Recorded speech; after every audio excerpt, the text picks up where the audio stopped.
The courtroom doors slammed open and every head turned. She walked in wearing a dress from 3 years ago, holding two toddlers with no lawyer, no money, and dark circles under her eyes that told the story of a woman who had not slept in days. Her husband sat at the other table in a $4,000 suit, his mistress smirking from the front row, dripping in diamonds that were bought with his wife's anniversary gift budget. They thought this was going to be easy. They thought she was just a broke, discarded housewife who would sign whatever they put in front of her and disappear. They were wrong. Because when the judge opened a sealed envelope that had been delivered to his desk that morning, he did not look at the husband with approval. He looked at the wife, and his face went pale. What was in that envelope would not just end a marriage. It would expose a fraud, destroy a fortune, and prove that the most dangerous person in that courtroom was the quiet woman in the old dress holding her children's hands. But here's the part nobody expected. The husband was exactly 1 day away from legally owning everything he ever wanted. One single day, and he threw it all away for a woman who would betray him before the handcuffs clicked shut. This is not just a story. This is a warning to every person who has ever underestimated someone they thought was beneath them. Before we begin, here is what this story will teach you. It will show you that your worth is never determined by the person trying to diminish you. It will remind you that the truth, backed by evidence and patience, is more powerful than any amount of money or manipulation. And it will prove that sometimes the people who look the weakest in the room are the ones holding all the cards. If you have ever been underestimated, overlooked, or made to feel like you were not enough, this story is for you. So settle in. This one is going to stay with you long after it ends. If stories like this speak to you, take a moment right now to hit that subscribe button and tap the notification bell. That way you will never miss the next chapter. And if at any point this story makes you feel something, drop a like and leave a comment telling me what hit you the hardest. Share it with someone who needs to hear it today. Your support is what keeps these stories coming, and trust me, the next one is even bigger. Now let us begin. The courtroom fell into a suffocating silence as the heavy oak doors creaked open. Everyone in that Manhattan Superior Court expected a broken woman to walk through. A poor, discarded wife, a woman who would shuffle in with her head down, maybe crying, maybe trembling, begging for whatever scraps her powerful husband decided to toss her way. That is not what happened. Sarah Mitchell, CEO, walked in holding two children. Her daughter, Emma, was perched on her left hip, clutching a stuffed rabbit with one ear missing. Her son Jack held her right hand, his tiny fingers wrapped so tight around hers that his knuckles were white. The twins were 3 years old, dressed impeccably in matching navy outfits that Sarah had spent her last $40 on at a thrift store in Queens. Sarah herself looked like she had not slept in 2 days. Because she had not. Her brown hair, usually pulled back in a messy ponytail, hung loose around her shoulders, slightly frizzy from the humidity. She wore a gray cardigan that was 2 sizes too big, a gift from her neighbor, and a faded floral dress she had owned for 3 years. There were dark circles under her eyes that no amount of concealer could hide. Not that she owned any concealer anymore, but her back was straight, and her eyes were dry. At the petitioner's table, on the right side of the courtroom, Ryan Prescott sat in a $4,000 Italian suit, adjusting the cuffs of his shirt so the gold cufflinks caught the light. He glanced at his Rolex. 9:05 in the morning. His wife, soon-to-be ex-wife, was late. As usual, a smirk played on his lips. Typical Sarah. Disorganized, frantic, probably smelling of baby powder and cheap laundry detergent. She did not belong in a room like this. She did not belong in his world. Not anymore. Sitting directly behind Ryan in the front row of the gallery was Vanessa Cole. She was 29, blonde, and built like a woman who had never missed a Pilates class in her life. She wore a white, designer dress and a diamond pendant that caught the fluorescent light of the courtroom and threw tiny rainbows across the ceiling. Sarah recognized that pendant. Ryan had bought it for their 5th wedding anniversary. He told Sarah the jeweler was out of stock. 2 weeks later, she saw it around Vanessa's neck on Instagram, Vanessa crossed her long, tanned legs and leaned forward, whispering just loud enough for the reporters in the back row to hear. Is she actually going to show up? Or did she finally realize she is out of her league? Ryan chuckled. He leaned back in his leather chair with the confidence of a man who had already won. Sarah is stubborn, Ness, but she is not smart. She will come.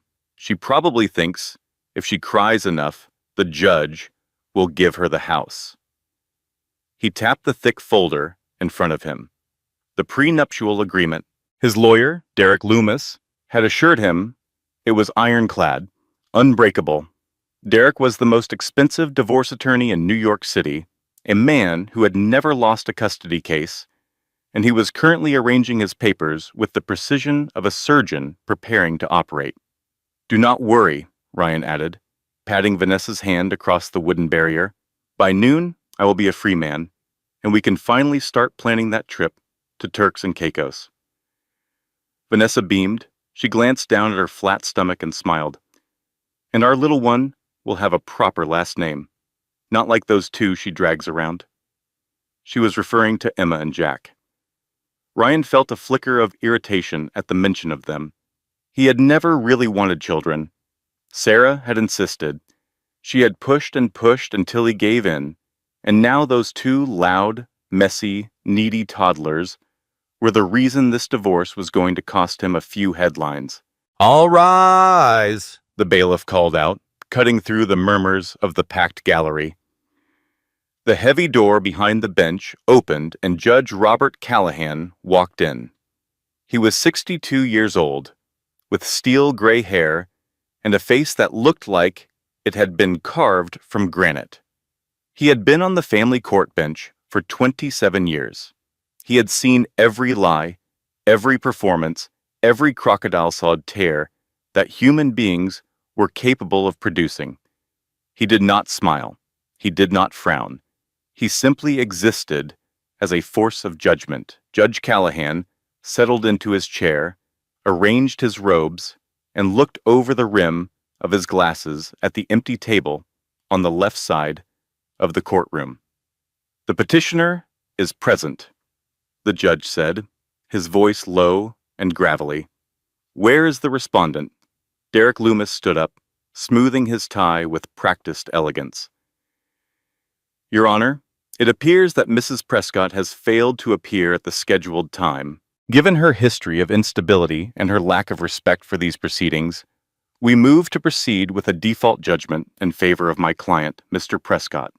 Judge Callahan looked at the clock on the wall. It is 9:08, Mr. Loomis. I will give her 5 more minutes. This matter involves the custody of 2 minor children. I do not take that lightly. Vanessa let out an audible sigh of annoyance, rolling her eyes dramatically. Ryan squeezed her hand to quiet her. 5 minutes, Ryan muttered under his breath. She is probably waiting for the bus. A few people in the gallery chuckled. This divorce was headline news in New York. The press had painted it as a classic tale, the titan of industry shedding the starter wife for the upgrade. Everyone loved a winner, and Ryan Prescott looked like a winner. The minutes ticked by in silence. 9:10, 9:12, 9:13. Derek stood up again. Your Honor, with all due respect, this is a waste of the court's valuable time. My client is a busy man, and the respondent has clearly chosen not to. The double doors at the back of the courtroom flew open. They hit the walls with a crash that echoed through the room like a gunshot. Every single head turned, and there was Sarah. She stood in the doorway for exactly 2 seconds, long enough for every camera in the back row to capture her, long enough for Ryan's smirk to freeze on his face, long enough for Vanessa to stop playing with her pendant. Then Sarah walked forward. She did not look at the cameras. She did not look at the gallery. She did not look at Vanessa. Her eyes locked onto Ryan's and held them with a cold, hard resolve that he had never seen before in 7 years of marriage. I am here, Sarah said, her voice steady and clear, echoing in the quiet room. And I brought the children, because they deserve to see what the truth looks like. Judge Callahan looked at Sarah. Then he looked at the sealed envelope sitting on his desk. He had received it that morning from an anonymous source. He had spent the last hour reading its contents. "Before we proceed," the judge said slowly, his voice dropping to a tone that made Derek Loomis stop shuffling his papers, "I need to understand something about the documents I received this morning. Because if what I am reading is authentic, Mr. Prescott," the judge paused and looked directly at Ryan, "you have a very serious problem." The smirk finally died on Ryan's face. And the worst day of his life officially began. But to understand what was in that envelope, and to understand why Sarah Mitchell walked into that courtroom with iron in her spine instead of tears in her eyes, we need to go back 6 months. To the night her entire life fell apart. It was a Tuesday in October. Sarah remembered that detail because Tuesdays were her favorite day of the week. Ryan always worked late on Tuesdays, which meant she had the brownstone to herself. She would cook something simple for the twins, give them a bath, read them a story, and then sit on the couch with a glass of cheap wine and watch whatever she wanted on television without Ryan criticizing her taste. On this particular Tuesday, the twins had gone down early. Emma was fighting a cold, and Jack always fell asleep whenever his sister did, as if they operated on the same internal clock. By 7:30, the house was quiet. Sarah had poured her wine and was folding laundry on the bed she shared with Ryan when she saw it, a small gold earring. It was sitting on Ryan's nightstand, half hidden under his phone charger. It was delicate, expensive, and shaped like a tiny teardrop. Sarah did not own any gold earrings. She could not afford gold earrings. She had not bought a piece of jewelry for herself in over 2 years. She picked it up and held it under the lamp. There was a tiny maker's mark on the back. Tiffany & Company, the real kind. Sarah sat on the edge of the bed for a very long time. The laundry sat unfolded. The wine went warm. She did not cry. She did not scream.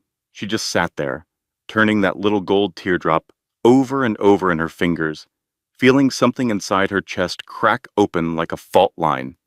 She could have confronted Ryan that night. She could have called him screaming.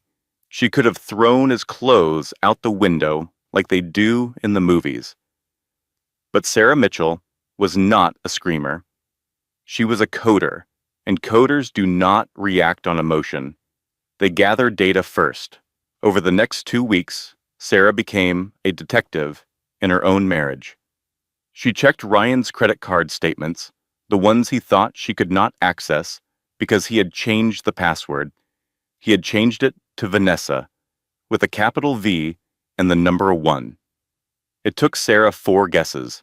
What she found made her stomach turn.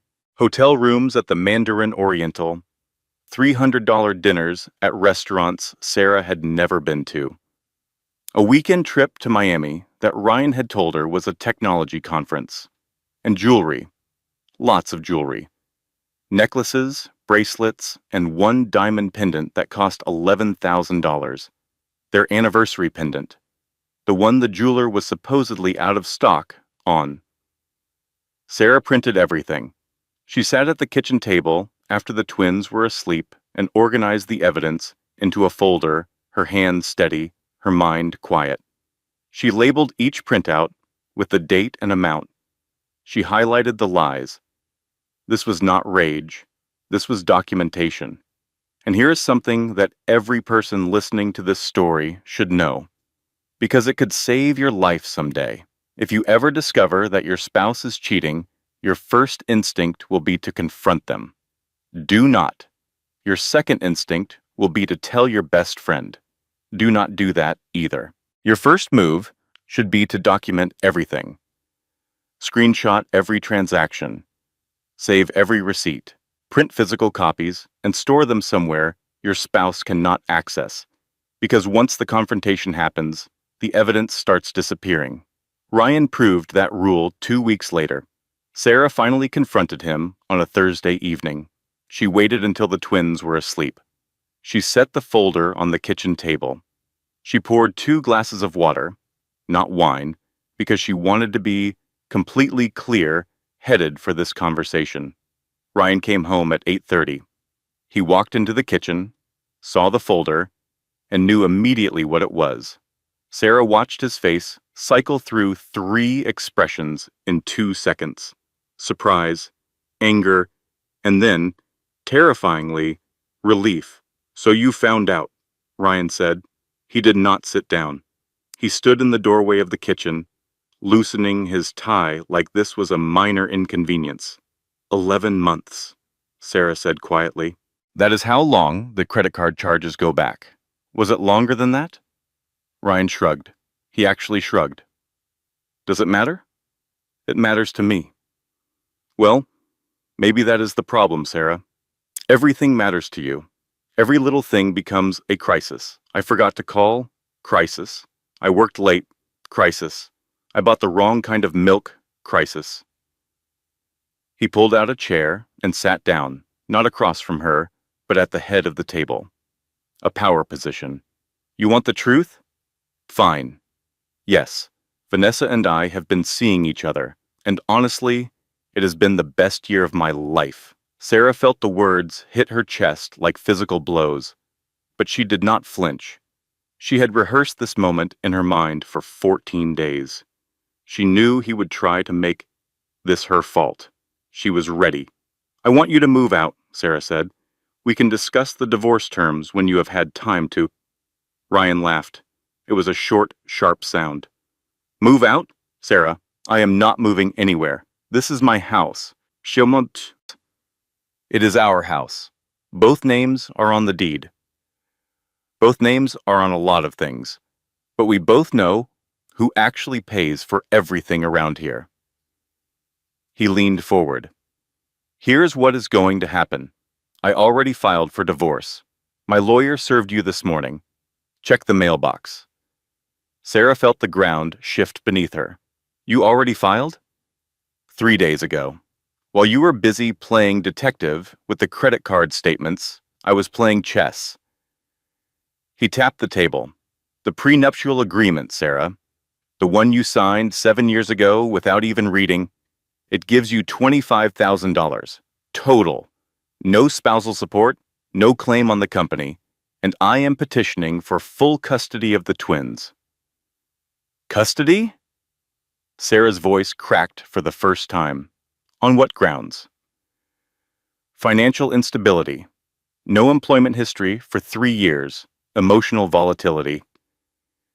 He counted them off on his fingers like items on a grocery list. My lawyer says it is a strong case. You have nothing, Sarah. No job, no money, no lawyer. And after today, no house. You cannot take my children. Our children.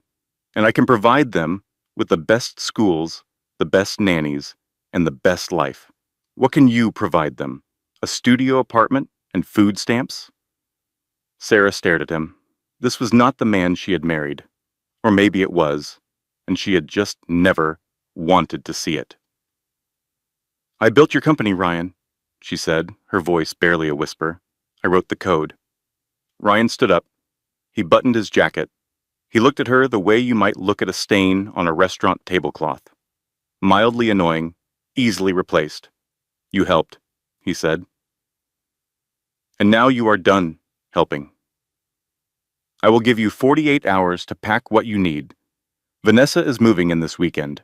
She has very specific ideas about the nursery, so please do not take the furniture. He walked out of the kitchen. Sarah heard the front door close. She heard his car start. She heard the engine fade down the street. Then she heard Emma crying upstairs. Probably a bad dream. Sarah stood up, walked upstairs, picked up her daughter, and held her until the crying stopped. She did the same for Jack when he woke up 20 minutes later. She spent the rest of the night packing 3 suitcases. She took the children's clothes first, then their favorite toys. Then the photo albums. She did not pack a single thing for herself except underwear and the gray cardigan that had been her mother's. At 6 in the morning, she called a taxi. The driver helped her carry the suitcases down the front steps of the brownstone she had lived in for 5 years. Emma looked out the taxi window as they pulled away. "Are we going on a trip, Mommy?" Sarah smiled. It took every muscle in her face to hold that smile. "Yes, sweetie, a little adventure." She did not cry until the taxi turned the corner. The apartment was 480 square feet. One bedroom, one bathroom, a kitchen that was really just a corner with a stove, and a window that looked out onto a brick wall. It was on the 3rd floor of a walk-up building in Astoria, Queens, and the radiator made a clanking sound every 45 minutes, like a ghost with a bad knee. Sarah found it. On the 2nd day of searching, it was the only place she could afford. Ryan had frozen their joint bank accounts the morning after their confrontation, which was technically illegal in the state of New York, but extremely effective. Sarah had $612 in a personal savings account that Ryan did not know about. First month's rent was $1,400. She begged the landlord for a payment plan and promised to pay the rest within 30 days. The twins slept on a mattress on the floor. Sarah slept next to them, curled around them like a wall. Emma adjusted quickly because Emma adjusted to everything quickly. She was bold and loud and treated every new environment like an adventure. Jack was different. Jack was quiet. He stopped talking almost entirely for the first week, and when he did speak, it was only to ask one question. "When is Daddy coming?" Sarah did not know how to answer that, so she held him and said, "Daddy is busy right now, sweetheart, but Mommy is right here. Mommy is not going anywhere." She said it so many times that week that it became a kind of prayer. The first month was survival. Sarah applied for 37 jobs. She was a software engineer with a degree from Penn State and 3 years of professional experience before she left the workforce to raise the twins. On paper, she was qualified. In reality, she had a 3-year gap on her resume, no recent references that were not connected to Ryan, and 2 toddlers who needed full-time care. She got 4 callbacks. 2 of them ghosted her after the first interview. One offered her a part-time position at $19 an hour with no benefits. The 4th, a startup in Midtown, made it to the 2nd round before the hiring manager asked casually, "Are you related to Ryan Prescott, the tech guy?" Sarah said yes. The hiring manager's face changed. The call back never came. Sarah later learned that Ryan had made phone calls. Not many, just enough. A word here, a suggestion there. Unstable, difficult, going through a messy divorce. In the tight world of New York tech, it was enough to poison every well. She tried to hire a divorce attorney. The first one she met was a woman named Patricia Holloway, recommended by a legal aid website. Patricia looked at the prenuptial agreement for about 4 minutes, then took off her reading glasses and set them on the desk. "Honestly, Mrs. Prescott, this is very tight. The language is specific, the disclosures appear complete on their face, and your husband's attorney is Derek Loomis. He does not make mistakes. Can you challenge it?" "I can try. My retainer is $15,000, and I would give you maybe a 20% chance of success." Sarah did not have $15,000. She did not have $1,500. She thanked Patricia, left the office, sat on a bench outside the courthouse, and stared at the pigeons for 20 minutes. She applied for legal aid through the city's Family Court Assistance Program. The intake worker was kind but honest. "We are backed up, Mrs. Prescott.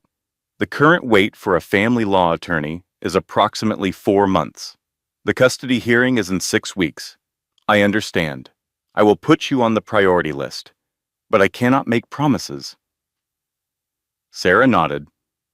She picked up the twins from the elderly woman down the hall who watched them for $10 an hour, money Sarah could not afford, but could not afford not to spend.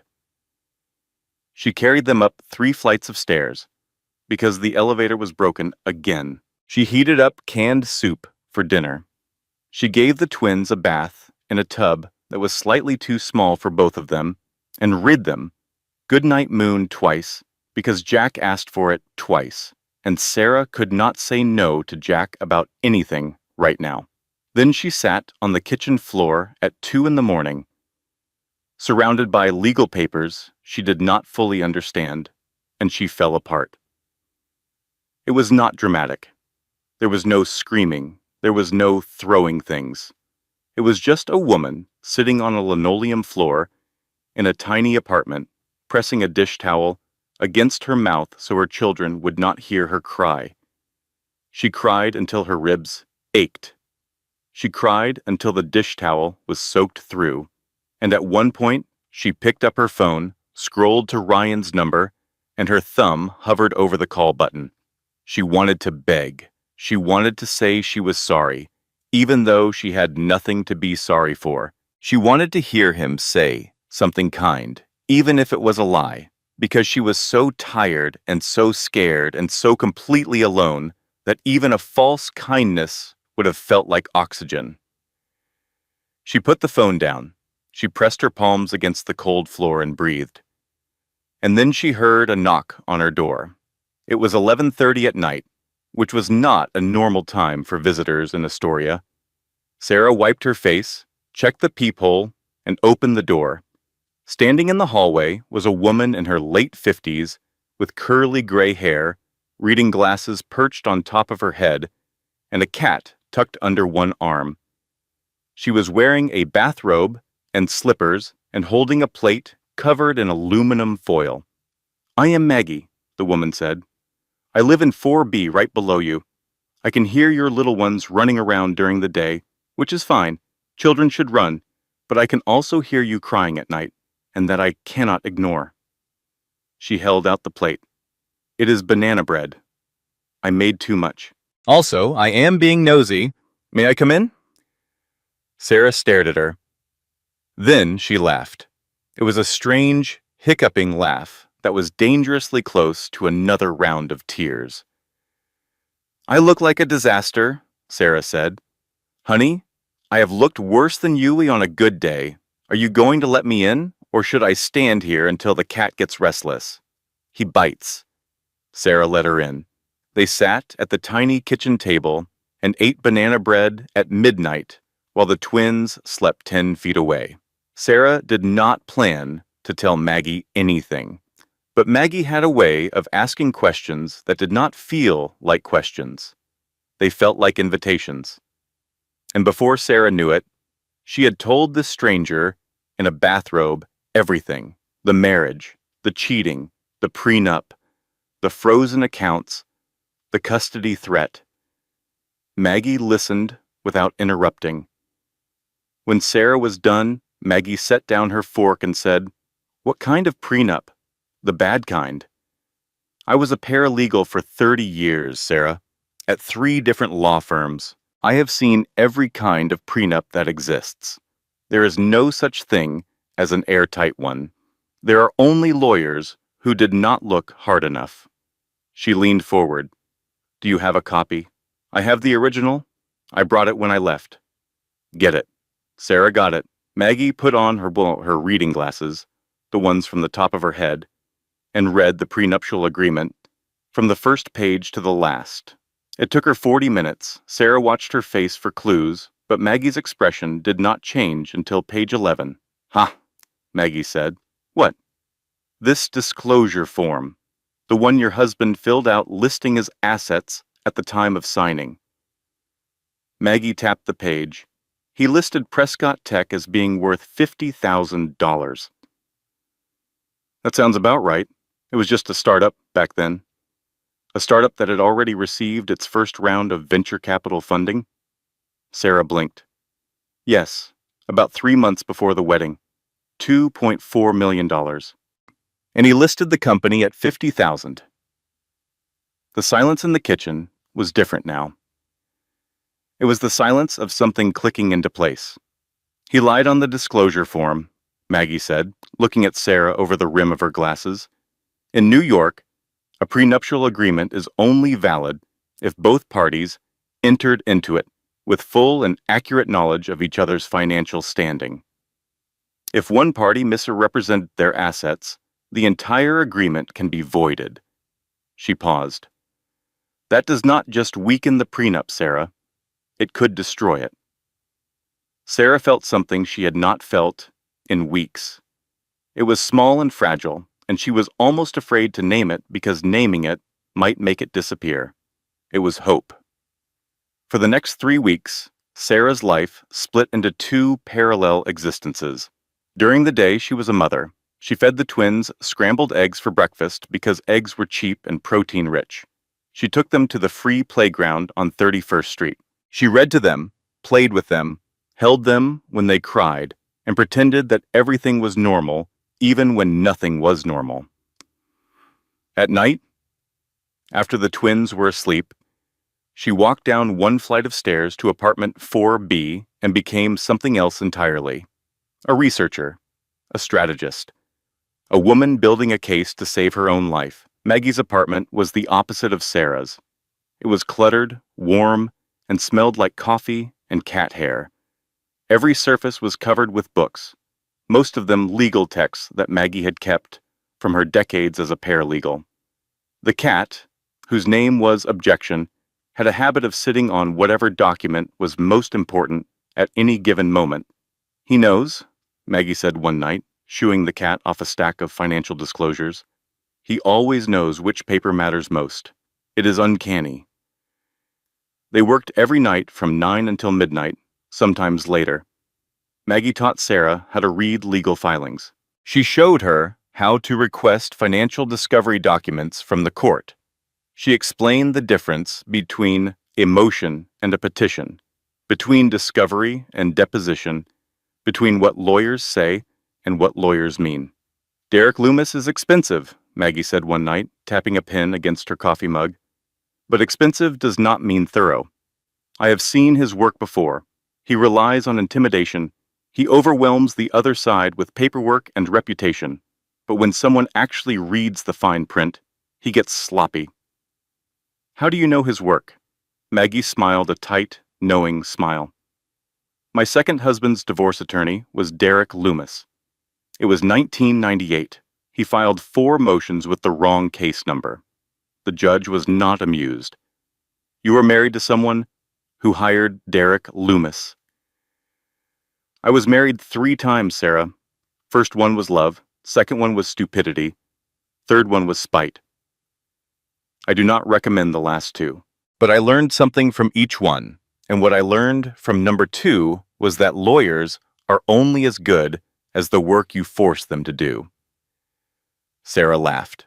It was becoming easier to laugh around Maggie. The prenup was their primary target.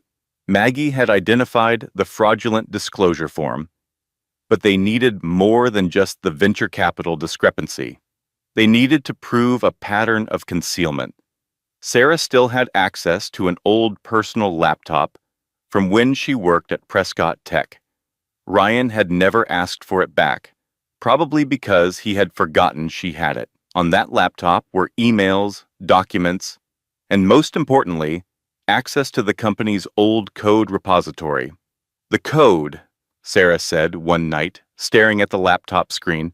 I wrote 73% of the core algorithm, the deep learning architecture that powers the entire platform. My developer credentials are on every commit log. Commit log? Maggie looked confused. It is like a diary for code. Every time a programmer saves their work, the system records who did it and when. It is time-stamped and encrypted. You cannot fake it. And your name is on those records? My credentials are S. Mitchell. Every line I wrote is tagged with my login. Maggie put down her coffee. Sarah, that does not just affect the prenup. That affects the entire division of assets. If you can prove you built the core product of the company, you are not just a spouse, entitled to a settlement. You are a co-creator entitled to equity. Sarah stared at the screen. The commit logs were all there, thousands of them, late nights and early mornings, coded in the language of a woman who had quietly built an empire while her husband took the credit. There is a problem, Sarah said. Ryan deleted my employee file from the company records.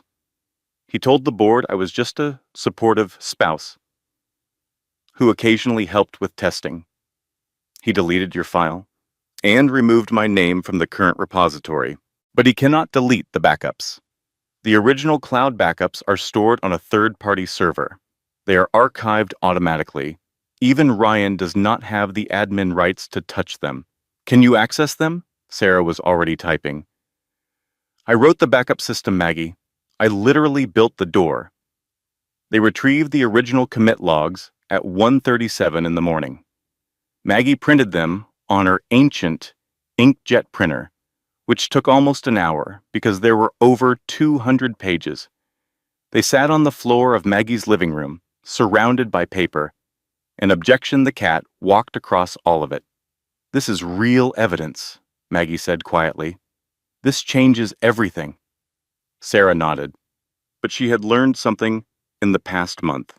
Every time she thought she had found solid ground, Ryan pulled it out from under her. She was not going to celebrate yet. She was going to keep building. And there is a lesson in that for everyone listening.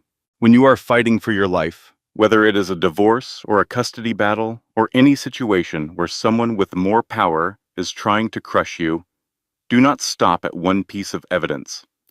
Do not stop at two.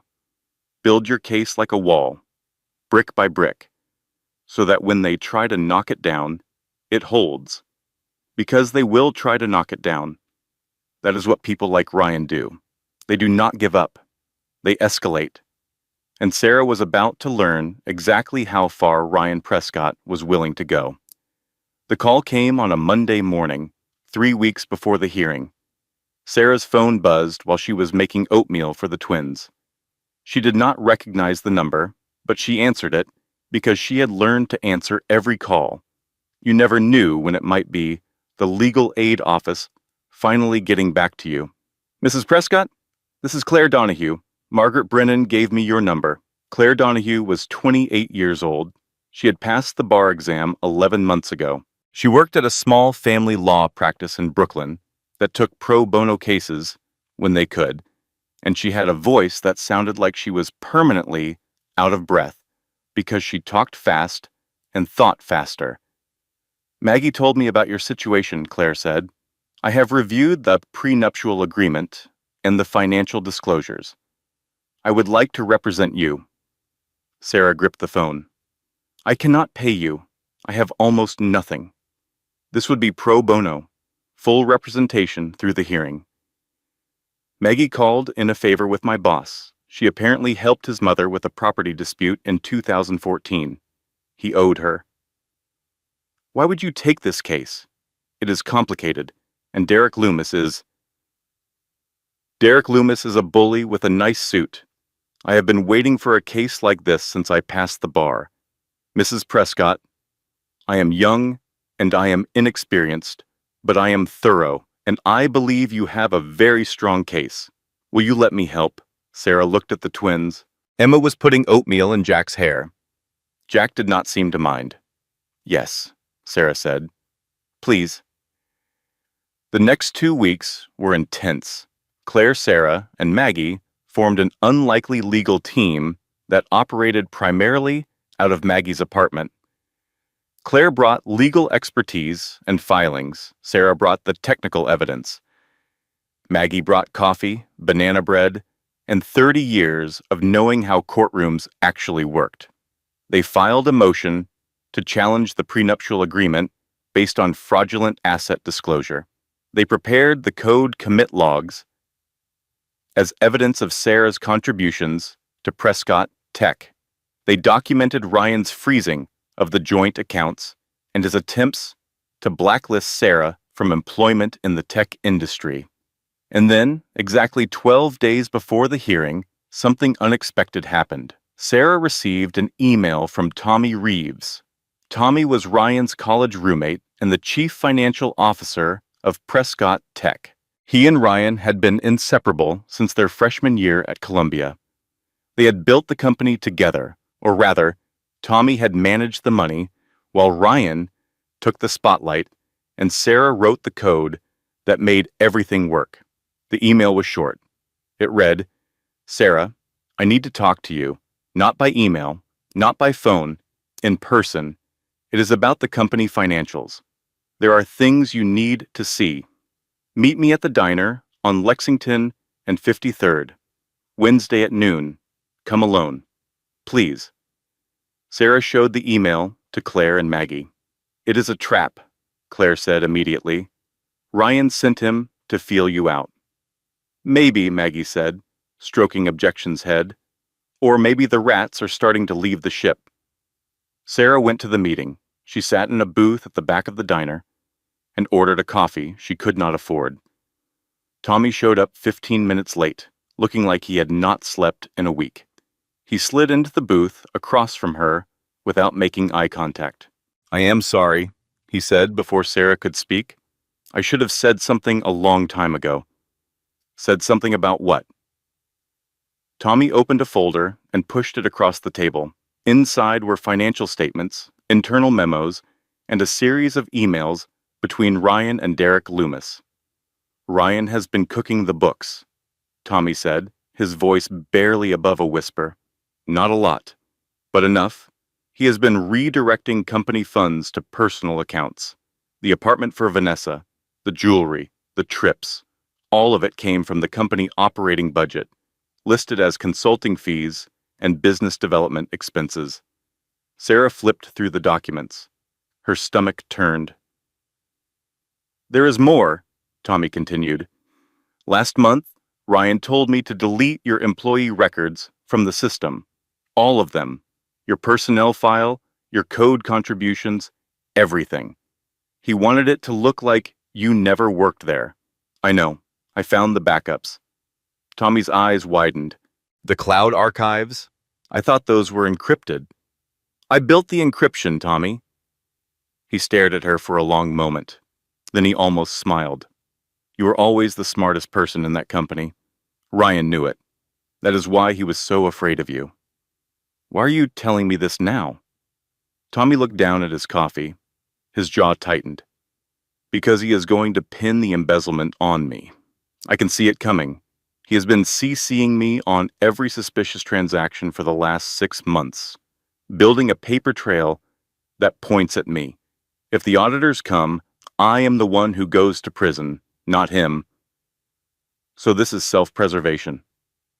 "It is survival," Tommy said. "Same thing you are doing?"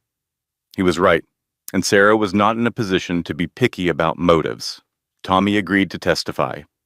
Claire prepared his witness statement. The case was getting stronger by the day. And here is the moment where Sarah made a mistake. She started to believe she was going to win. She allowed herself to imagine the hearing going well. She pictured the judge voiding the prenup.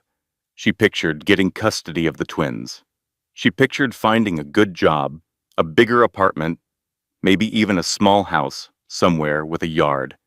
She let hope fill her chest like a balloon, and she forgot the most important rule of fighting someone like Ryan Prescott. Never let your guard down, because the moment you think you are safe is the moment they strike. The first blow came 8 days before the hearing. Sarah was at home, reviewing documents with Claire on the phone when her email pinged. It was a legal filing from Derek Loomis, sent to the court with Sarah C. Sied. She opened it and read the first paragraph 3 times because her brain refused to process what it was saying. Ryan Prescott was filing a patent infringement claim against Sarah Mitchell. The filing alleged that any code Sarah had written during the marriage was the intellectual property of Prescott Tech, and that her attempt to use the commit logs as evidence in the divorce constituted theft of trade secrets. He is claiming I stole my own work, Sarah said to Claire, her voice flat with disbelief. It is a counterattack, Claire said quickly. He knows the commit logs are devastating, so he is trying to make them inadmissible by reframing them as stolen property. It is aggressive, but can he do this? Claire was quiet for a beat too long. It is a gray area. Employment law and intellectual property law overlap in complicated ways. If the court even entertains this motion, it could delay the hearing by months, and it puts you on defense instead of offense. Sarah hung up and sat at the kitchen table. She stared at the filing until the words blurred together.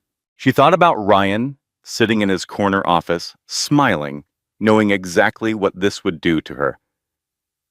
The second blow came 5 days before the hearing.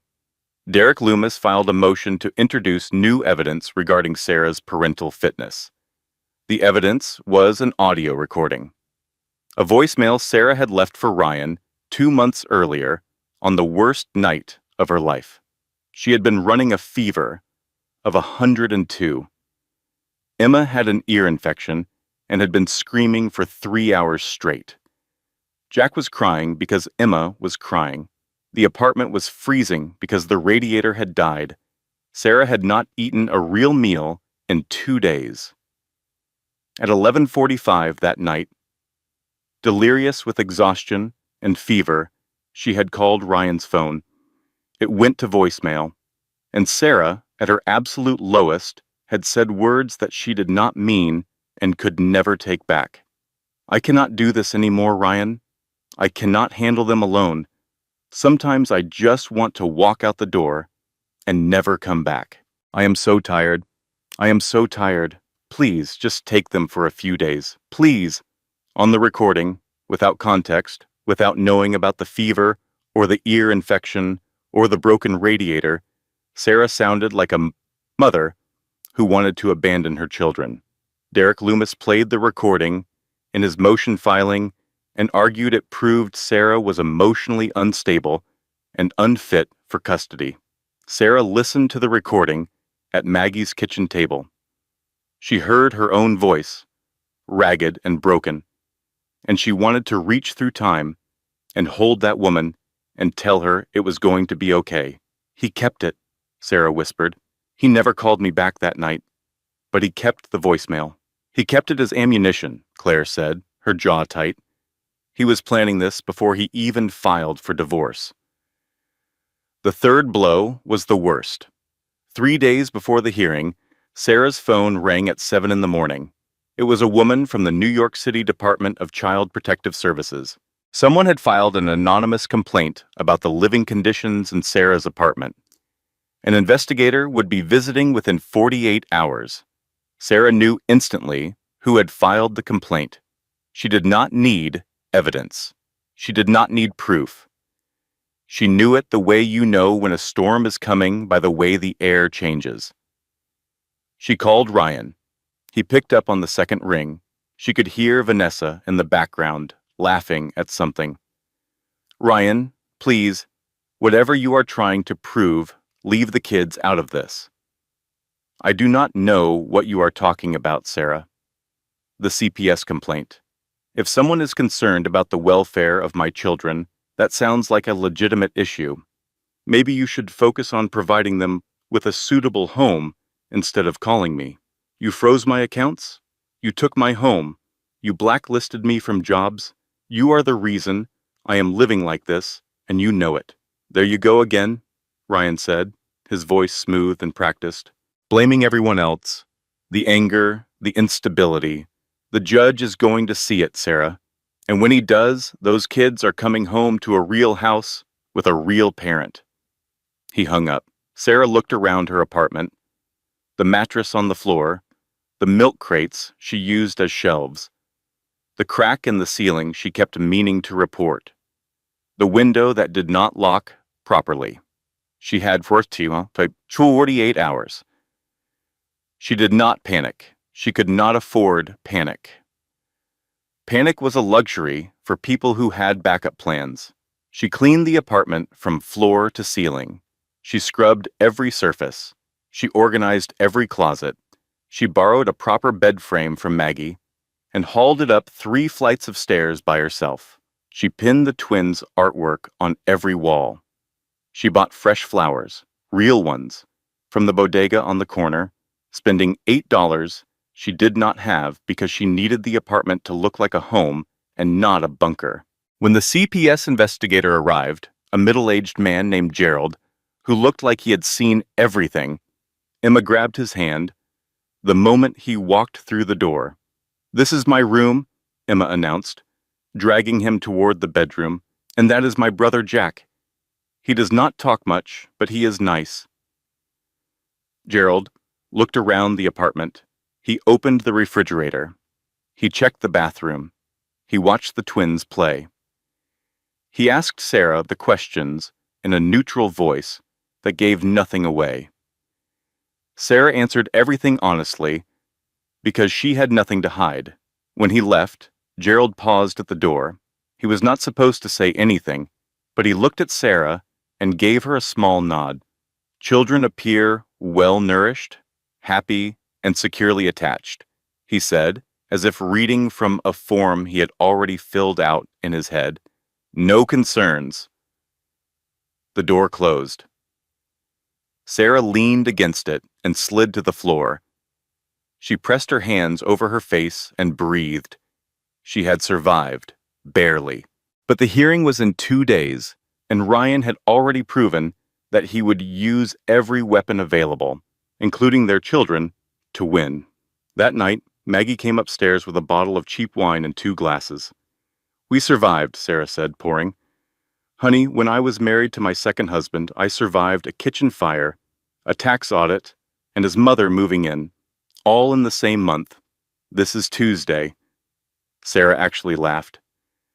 "You are tougher than you think," Maggie said, clinking her glass against Sarah's. "And that man is weaker than he looks. I have seen it 1,000 times. Men like Ryan are like buildings with no foundation. They look impressive until the wind blows." Sarah looked at her wine. "What if the wind is not strong enough? Then you blow harder."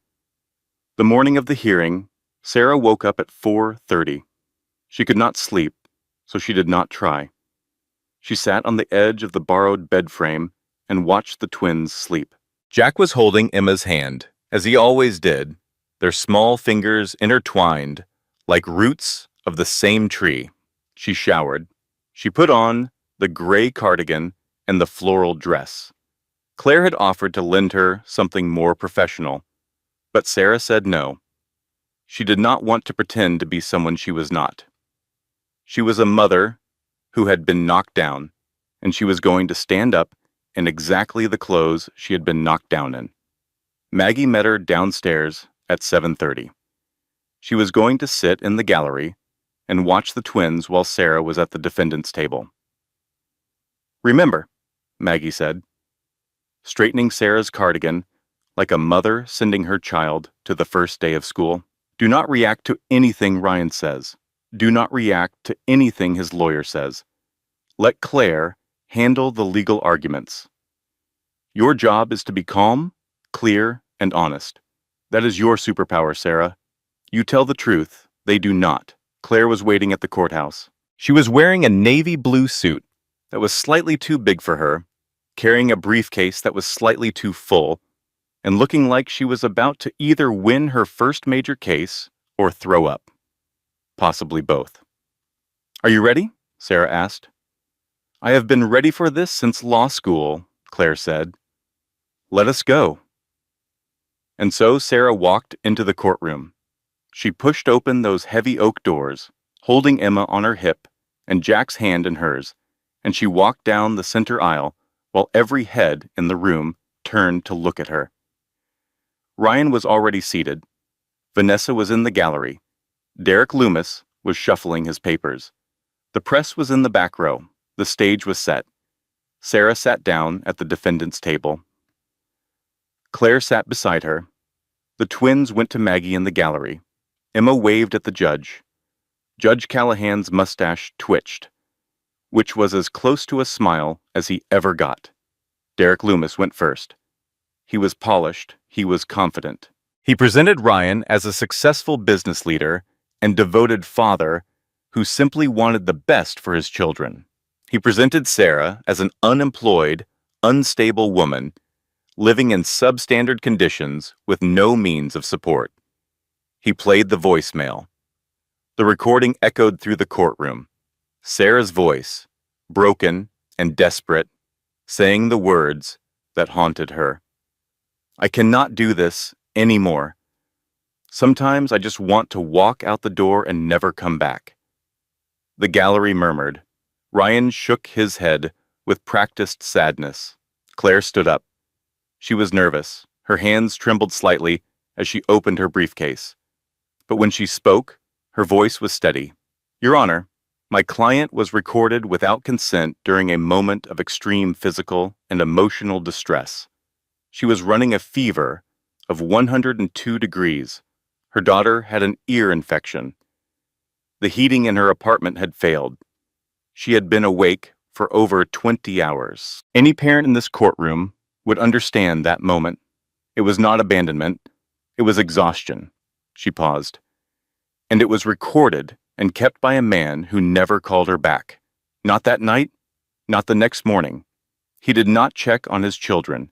He saved the voicemail because he knew, months in advance, that he was going to use it as a weapon. The murmuring shifted direction. Then Claire presented the prenuptial challenge. She laid out the fraudulent disclosure, calmly and precisely, showing that Ryan had listed his company at $50,000 when it had already received $2.4 million in venture capital funding. Derek Loomis objected. The valuation was an estimate made in good faith. An estimate that was off by 4,700% is not good faith, Your Honor, Claire replied. It is fraud. Judge Callahan studied the documents. He looked at Ryan. Mr. Prescott, did you disclose the venture capital funding when this agreement was executed? Ryan shifted in his seat. My lawyer at the time handled the paperwork. I do not recall the specifics. You do not recall receiving $2.4 million? I was a young entrepreneur. There were a lot of numbers flying around. I see. The judge made a note. He did not look impressed. Then Claire introduced the commit logs. She called a forensic technology expert, a professor from Columbia University, who testified that the code repository logs were authentic, time-stamped, and definitively showed that Sarah Mitchell's developer credentials were attached to 73% of the Prescott Tech core algorithm. Derek objected again. This evidence is the subject of a pending intellectual property claim. It should be inadmissible. Claire was ready. Your Honor, the intellectual property claim was filed 8 days ago as a strategic maneuver to suppress evidence in this proceeding. The commit logs are not stolen property. They are historical records of work performed during the marriage. They are directly relevant to the equitable division of assets, and suppressing them would deny my client due process. Judge Callahan looked at Derek Loomis the way a teacher looks at a student who has been caught cheating. Overruled, the judge said. The evidence stands. And then came Tommy Reeves. Tommy walked to the witness stand like a man walking to his own execution. His face was pale. His shirt was wrinkled. He did not look at Ryan as he was sworn in. Claire approached him with a gentle voice that belied the devastation she was about to inflict. Mr. Reeves, you are the Chief Financial Officer of Prescott Tech. Is that correct? Yes. And you have held that position for how long? Just 6 years, since the company was founded. During that time, did Mr. Prescott ever instruct you to alter company records? Tommy swallowed. Yes. The courtroom went quiet. What specifically were you instructed to alter? Sarah's employee file, her code contributions, her access logs. Ryan told me to remove everything that showed she had worked at the company as anything more than an occasional volunteer. And did you comply? Yes, I did. Tommy's voice cracked. I am not proud of it. Why did you comply? Because Ryan told me the divorce would get ugly, and that if Sarah could prove she built the algorithm, she would take half the company. He said we would all lose everything. He said it was just paperwork. Claire let the silence hang. Then she continued, Mr. Reeves, are you also aware of any misuse of company funds by Mr. Prescott? Derek Loomis shot to his feet. Objection. This is beyond the scope of... It goes directly to the division of marital assets, Your Honor, Claire said calmly. If company funds were diverted for personal use, it affects the valuation of the estate. Overruled, Judge Callahan said. Answer the question, Mr. Reeves. Tommy took a breath. Ryan has been redirecting company funds to personal expenses for the last 18 months. The apartment for Miss Cole in Tribeca, jewelry, trips, a car, all of it was listed in the company books as consulting fees and business development costs. The total is approximately $800,000. Ryan stood up. Tommy, what are you doing? We are brothers. We built this together. Sit down, Mr. Prescott, Judge Callahan ordered, his voice sharp enough to cut glass. Tommy finally looked at Ryan. His expression was not anger. It was exhaustion. The exhaustion of a man who had been carrying someone else's lies for too long. You were going to pin it on me, Ryan, Tommy said quietly. I saw the emails. You CC'd me on every transaction. You were building a trail that pointed at me. If the auditors came, I was the one going to prison. That is a lie. It is not. Tommy turned to the judge. I have the emails, Your Honor. All of them. I have been keeping copies for 3 months. The courtroom erupted in murmurs. Judge Callahan banged his gavel. Derek Loomis sat down heavily, looking like a man who had just realized he was on the wrong side of history. And then the judge addressed the envelope. Before this hearing began, Judge Callahan said, the court received a sealed communication from an anonymous source. I had it authenticated by the court's forensic department this morning. I want to address it now. He opened the envelope. Inside was a USB drive. This drive contained surveillance footage from the Prescott Tech corporate office, the judge said. It was recorded 11 days ago. It shows Mr. Prescott and Miss Cole in his office at approximately 9:45 in the evening. The footage was played on a screen in the courtroom. The quality was not perfect, but the audio was clear enough. On the screen, Ryan sat behind his desk. Vanessa stood beside him, leaning over his shoulder, looking at his computer. Ryan was speaking. We need to get rid of her before she figures out what the company is actually worth. If she ever looks at the real books, it is over. Vanessa's voice came through the speakers. Just tell the judge she is crazy. Who is going to believe a housewife over you? Ryan laughed on the recording. Exactly. That is exactly right. The courtroom fell silent. Not the polite silence of before. This was the silence of a room full of people watching a man's life collapse in real time.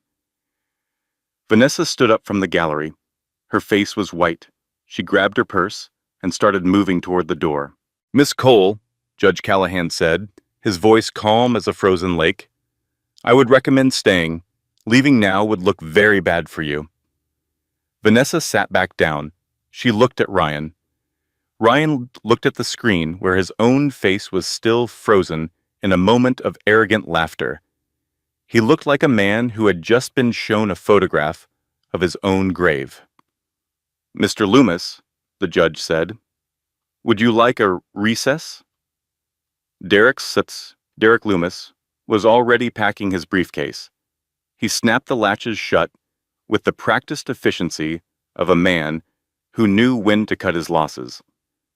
Your Honor, Derek said, standing. I am withdrawing as counsel for Mr. Prescott, effective immediately. You cannot do that, Ryan said, his voice cracking. Derek, you cannot leave me. My retainer was paid from company funds that are now under question, Derek said, not making eye contact. Continuing to represent you would be a conflict of interest. I suggest you request a public defender. He walked out. The doors closed behind him with a sound that echoed through the room. Ryan sat alone at the petitioner's table. His lawyer had fled. His best friend had testified against him. His mistress was calculating the fastest route to the exit. And his wife, the woman he had called boring and simple, and beneath him, sat 10 feet away with a posture that could cut diamond. "Sarah," Ryan said, turning to her. He tried to smile. It was a broken, trembling thing. "We can work this out. Think about the kids. You do not want to do this to the father of your children." Sarah looked at him. She did not look angry. She did not look triumphant. She looked tired and sad and done. "I am thinking about the kids, Ryan," she said. "That is why I am doing this." Judge Callahan took 15 minutes to review the complete body of evidence. The courtroom waited in silence, broken only by the sound of Emma whispering to Maggie in the gallery about whether the judge was Santa Claus because he had white hair. When the judge finally spoke, his voice carried the weight of a man who had spent 27 years hearing lies and had finally, on this particular Tuesday morning, heard enough truth to feel something close to satisfaction. "I have reviewed the prenuptial agreement," Judge Callahan began. "The asset disclosure form signed by Mr. Prescott materially misrepresented the value of Prescott Tech at the time of execution. The company was listed at $50,000 when its actual value, based on the venture capital funding already received, was approximately $2.4 million. This is not a minor discrepancy. It is a deliberate concealment." He looked at Ryan. "The prenuptial agreement is voided." Ryan's head dropped forward. The first pillar had fallen. "Regarding the division of assets," the judge continued, "the evidence presented today, including authenticated code repository logs and the testimony of the company's chief financial officer, establishes that Mrs. Prescott was the primary architect of the core technology that drives Prescott Tech. She was not a supportive spouse who occasionally helped with testing. She was the engine of the company. The fact that her contributions were systematically erased from company records by the petitioner himself speaks to both the value of her work and the lengths Mr. Prescott was willing to go to deny her credit." He paused. "Mrs. Prescott is awarded 60% of all marital assets, including her equitable share of Prescott Tech based on her documented contributions." Vanessa made a small choking sound from the gallery. "Regarding custody of the minor children, Emma and Jack Prescott." The judge looked at Ryan, then at Sarah, then at the twins in the gallery. Emma was drawing on a piece of paper Maggie had given her. Jack was asleep, with his head on Maggie's lap. "Full custody is awarded to the mother, Sarah Prescott. The father is granted supervised visitation every other weekend, subject to review in 6 months. The court does not make this decision lightly, but the evidence presented today paints a clear picture of a father who used his children as leverage in a financial dispute, who filed a fraudulent CPS complaint to harass their mother, and who demonstrated a consistent pattern of deception that this court finds incompatible with the best interests of the children." Ryan did not move. He sat perfectly still, like a statue of a man who used to be powerful. "Additionally," the judge said, "Mr. Prescott is ordered to pay retroactive child support for the 6 months during which he froze the marital accounts and left his wife and children without financial resources.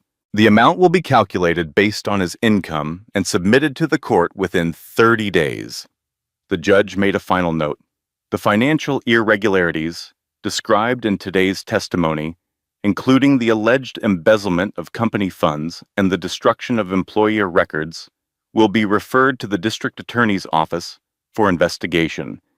This court does not have jurisdiction over criminal matters, but I will note for the record that the evidence presented today is deeply troubling." He looked up. "Is there anything else before we adjourn?" Claire stood. "No, Your Honor. And thank you." Judge Callahan looked at Sarah. For the first time in the entire proceeding, his expression softened. "Mrs. Prescott," he said, "you came into this courtroom without a penny, without a lawyer, and without anyone in your corner except a retired paralegal and a first-year attorney. You presented your case with dignity and evidence. That is all any court can ask." He paused. "Go home. Take care of your children. You have earned it." He banged his gavel. "Case closed."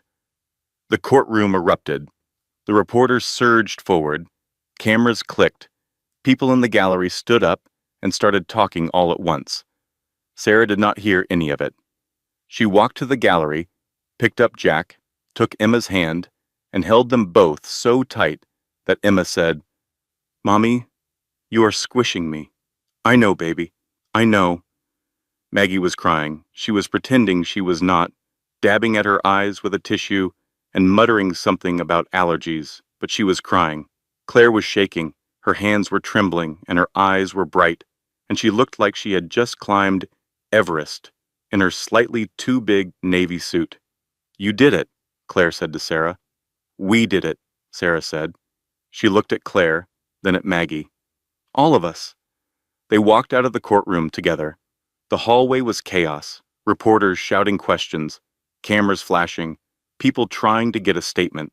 Sarah ignored all of it.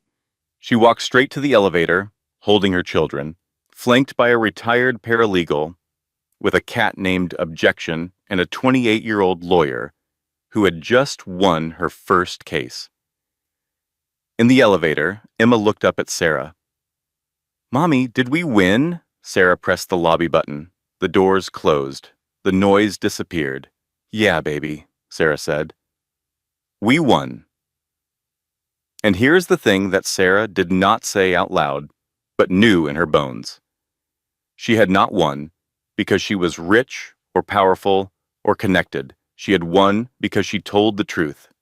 In a room full of lies and lawyers and expensive suits, she had walked in wearing a 3-year-old dress and armed with nothing but evidence and honesty, and it had been enough. That is the most important lesson of this entire story. It does not matter how much money the other side has. It does not matter how many lawyers they hire, or how loud they yell, or how many dirty tricks they play. If you have the truth and you have the evidence to back it up, you can win. It will not be easy. It will not be fast. You will lose sleep and lose weight and lose faith in the process at least a dozen times. But if you keep going, if you document everything, if you find the people who believe in you and hold on to them tight, you can win. Sarah knew that now. She had lived it. 6 months later, the view from the brownstone window was not Central Park. It was not a skyline. It was a backyard in Brooklyn with a swing set and a small garden and a fence that needed painting. Sarah preferred it to any skyline in the world. She had not taken over Prescott Tech. She had not wanted to. The company was a monument to a marriage built on lies, and Sarah wanted nothing to do with monuments. She sold her 60% share in a deal brokered by Claire, who had turned out to be not just a competent attorney, but a surprisingly sharp negotiator. The sale netted Sarah enough money to buy the brownstone, set up college funds for the twins, and start over. She went back to work as a software engineer, not at a Fortune 500 company, not at a flashy startup with ping-pong tables and free kombucha. She took a position at a small company in Brooklyn that built educational technology for public schools. The pay was modest. The office was a converted warehouse.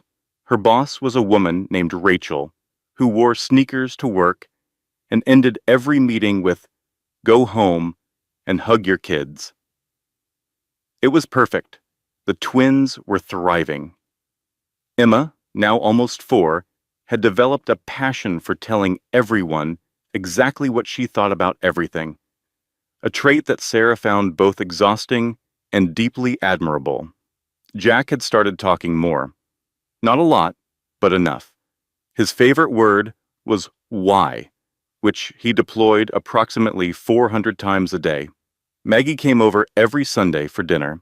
It had started as a standing invitation and had evolved into something closer to family. Maggie brought wine and dessert. Sarah cooked. The twins called her Grandma Maggie, which made Maggie pretend to be annoyed and secretly beam with pride. "Your sauce needs more garlic," Maggie said, one Sunday evening, peering into the pot on the stove. "Your opinion is noted and ignored," Sarah replied. "Stubborn, just like your legal strategy. My legal strategy worked, because I was there to fix it." They grinned at each other. It was the easy, comfortable banter of two people who had been through a war together and come out the other side. Claire Donahue stopped by occasionally too. The case had launched her career. She had been featured in a legal journal and had received a promotion at her firm. She was currently representing two other women in similar situations pro bono, because that was the kind of person Claire was. "You started something," Claire told Sarah one afternoon over coffee. "Other women saw your case. They are finding the courage to fight back." Sarah did not know what to say to that. She had not set out to start anything. She had just been trying to survive. But if her survival helped someone else survive too, then maybe all those nights on the kitchen floor in Queens had meant something beyond her own pain. As for Ryan Prescott, he pleaded guilty to wire fraud and embezzlement 3 months after the hearing. The district attorney's investigation had uncovered even more than Tommy's testimony suggested. The total amount of misappropriated funds was $1.2 million. Ryan was sentenced to 3 years in a minimum security federal prison. He wrote to Sarah. Letters arrived every few weeks, postmarked from the correctional facility upstate. Sarah never opened them. She put them in a drawer in her desk, unopened, one on top of the other, a growing stack of words she did not need to read. Indifference, she had learned, was a far harsher punishment than anger. Tommy Reeves received probation and a steep fine. He cooperated fully with the investigation and avoided prison. The last Sarah heard, he had taken a desk job at an accounting firm in New Jersey. He sent a card when the twins turned 4. It said simply, "I am sorry, happy birthday to the kids." Sarah put it on the refrigerator because she believed in second chances, even imperfect ones. Vanessa Cole turned state's witness to avoid charges related to the embezzled funds she had received. She was placed on probation and ordered to perform 200 hours of community service. Her social media following, which had once been in the hundreds of thousands, collapsed overnight. The last Sarah heard, Vanessa was working at a department store in New Jersey. Sarah did not feel satisfaction at this news. She did not feel anything at all about Vanessa anymore, which was perhaps the healthiest outcome of all. It was a Sunday evening in April when the doorbell rang. Sarah was in the backyard with the twins.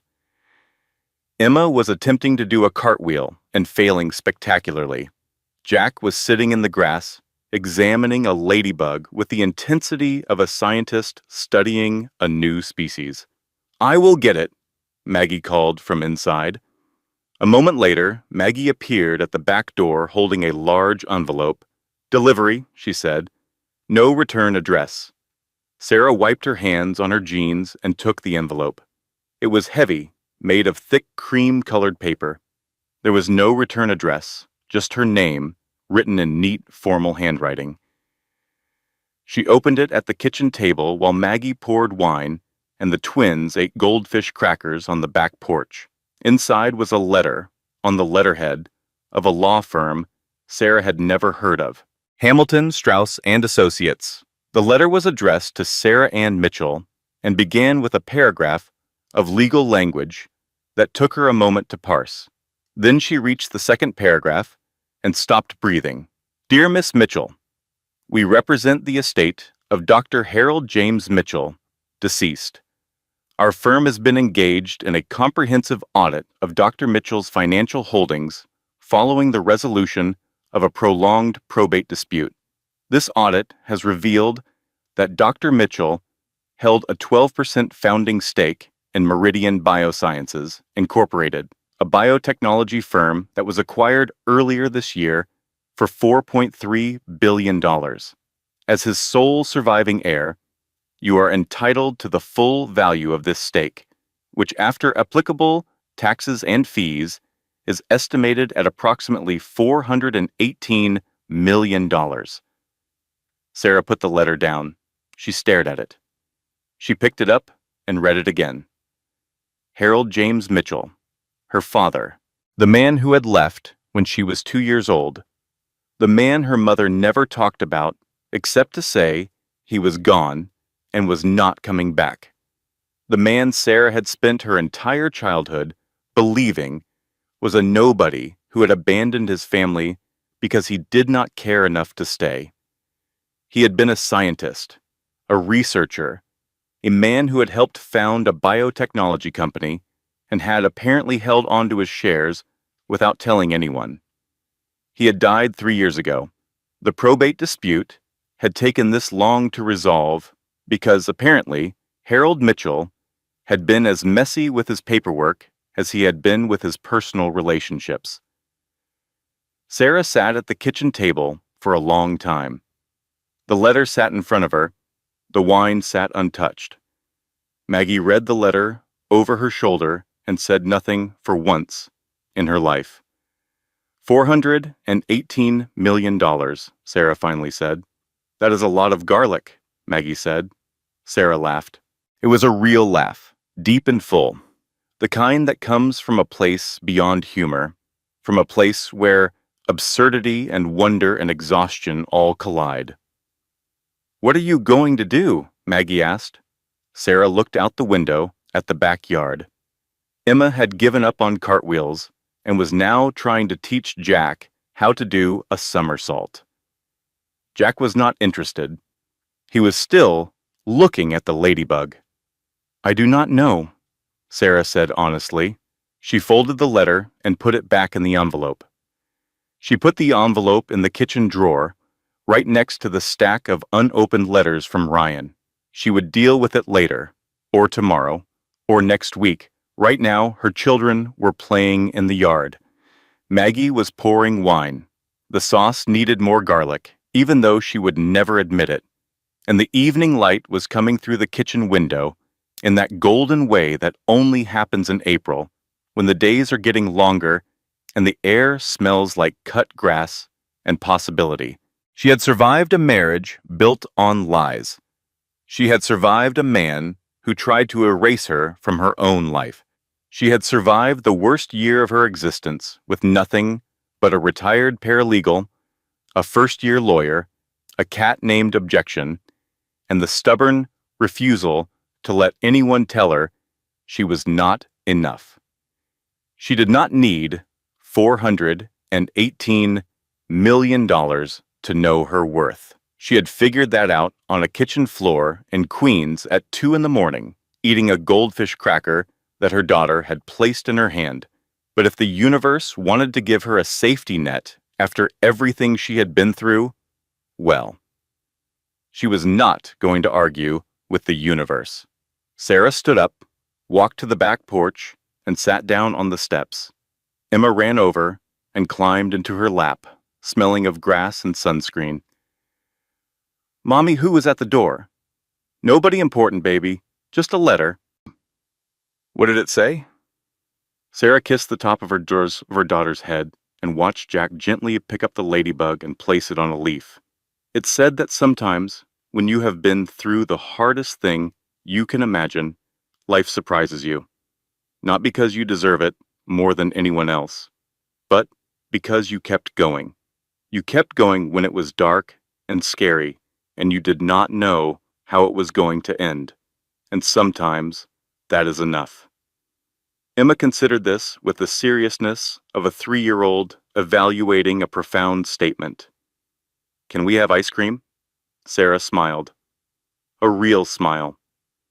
The kind that starts in your chest and works its way up through all the broken places and comes out your eyes. "Yeah, baby, we can have ice cream." She went inside, grabbed her keys, loaded the twins into the car, and drove to the ice cream shop on Atlantic Avenue. Maggie came too, because Maggie always came too now. They sat at a picnic table outside as the sun went down, and Emma got chocolate on her nose, and Jack got vanilla on his shirt, and Maggie told a story about her third husband that was probably only half true, but was entirely hilarious. And Sarah sat there, in the golden light, surrounded by the small, imperfect, beautiful family she had built from the wreckage of the one she had lost, and she thought about all the women out there right now who were sitting on kitchen floors at 2 in the morning, wondering if they were going to make it. She wished she could tell them all the same thing. You are going to make it. Not because the universe owes you a happy ending, not because some secret inheritance is going to fall into your lap, but because you are stronger than the person trying to break you. You are smarter than you think. And the people who are supposed to be in your life, the Maggies and the Claires, and the tiny hands that put goldfish crackers in yours when you are crying on the floor, they will find you. They always find you. You just have to keep going. If this story moved you, if it reminded you of someone you know or someone you are, please hit that subscribe button and turn on the notification bell, because there is more to Sarah's story. That letter in the kitchen drawer is going to change everything again. And trust me, you are not ready for what happens next. Drop a comment and tell me. Do you think Sarah should accept the inheritance from the father who abandoned her? Or is the quiet life she built worth more than any fortune? I will see you in the next one. Thank you for watching. And remember, never let anyone tell you that you are not enough. You are more than enough. You always were. This content was carefully researched, developed, and manually edited by our team to deliver meaningful stories with real-life lessons. Every character, every twist, and every word was crafted with one purpose: to entertain you while reminding you of the strength you already carry inside. Thank you for being part of this community. We will see you in the next story.